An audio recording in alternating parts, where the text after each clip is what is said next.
Here's the thing.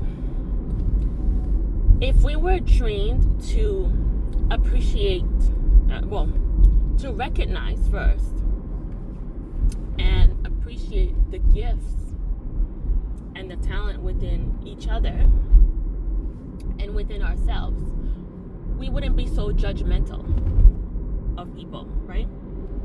Part of the reason why we're so judgmental of people is because society has put a value on certain gifts and talents and traits and personality types and things like that, and then discounted everything else. For example, the extrovert, right? If you live in modern day society, Western world, you already know that the personality that is rewarded, that is pushed, is that of an outgoing butterfly,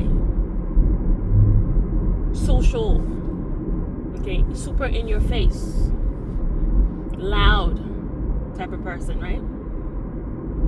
That's the personality type. That's the personality mold that they want you to fit, right? If you have a kid that's more shy and quiet, and not even shy necessarily, but just to themselves, or just a little bit reserved, right? They can talk if need be, but they're not in your face, that's for sure. Right? When they walk into a room, they're not imposing, they're not making the loudest noise for everyone to see them, right? They just enter the room, take a seat, probably in the back, and sit down and wait. Okay? If that's you, you already know that you've been questioned, like, oh, you're not gonna make it. Are you okay? Are you sick? How are you ever gonna make money? You need to be, a little bit, you need to let people know what you are, like who you are. You need to talk more. Be louder, volume, right? They want you to be imposing. They want you to be front and center. They want you to be in the spotlight.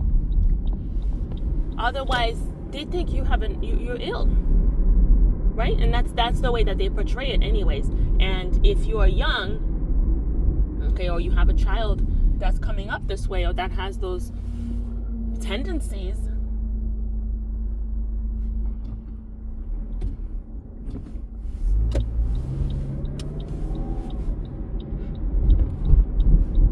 anyone with those tendencies is often to made feel that they are less than, they are less, definitely have less ability, right? They have less prospect of future either opportunities or future success or something like that. They are less likely to achieve success. They're less likely to get into relationships, hold relationships.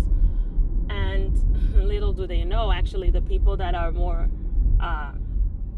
reflective and deep thinking people are the ones that value relationships most, are the ones that are not surface level, are the ones that care if you're hurting, right?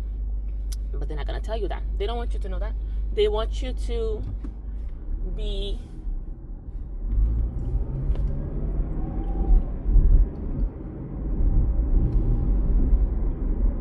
just loud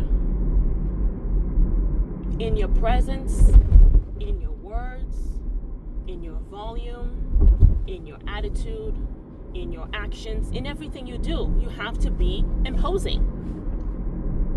And if you're not, something's wrong with you. How could you possibly achieve success in the future?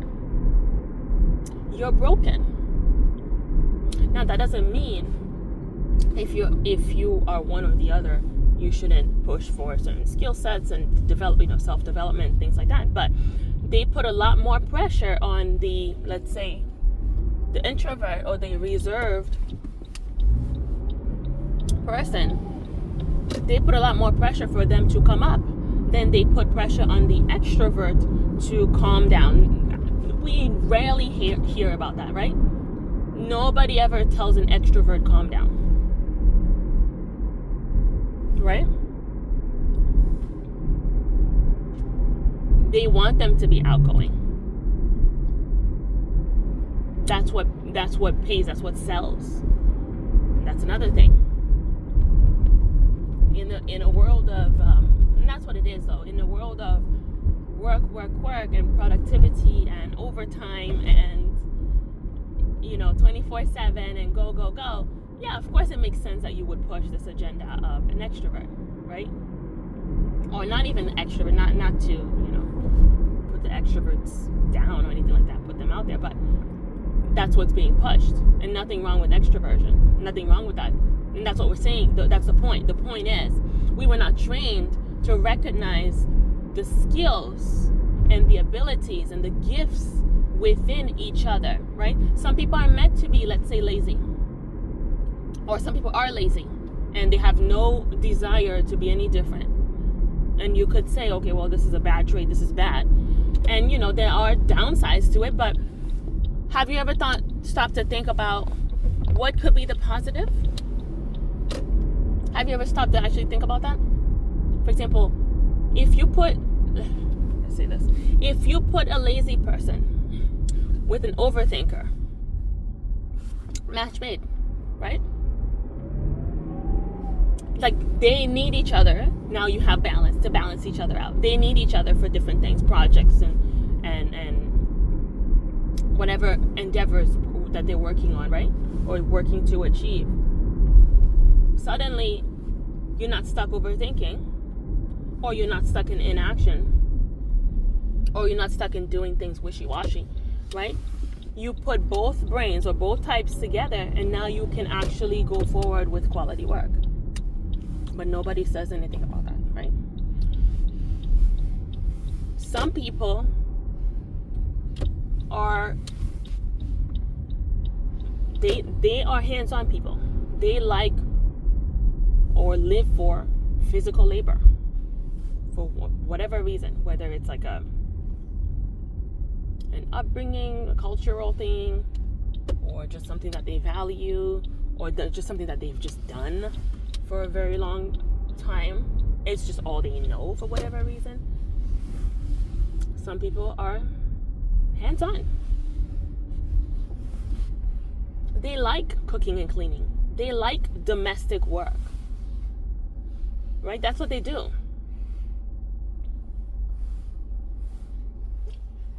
And depending on where you're coming from, when you're analyzing this, you can see this as a positive or you can see this as problematic, right?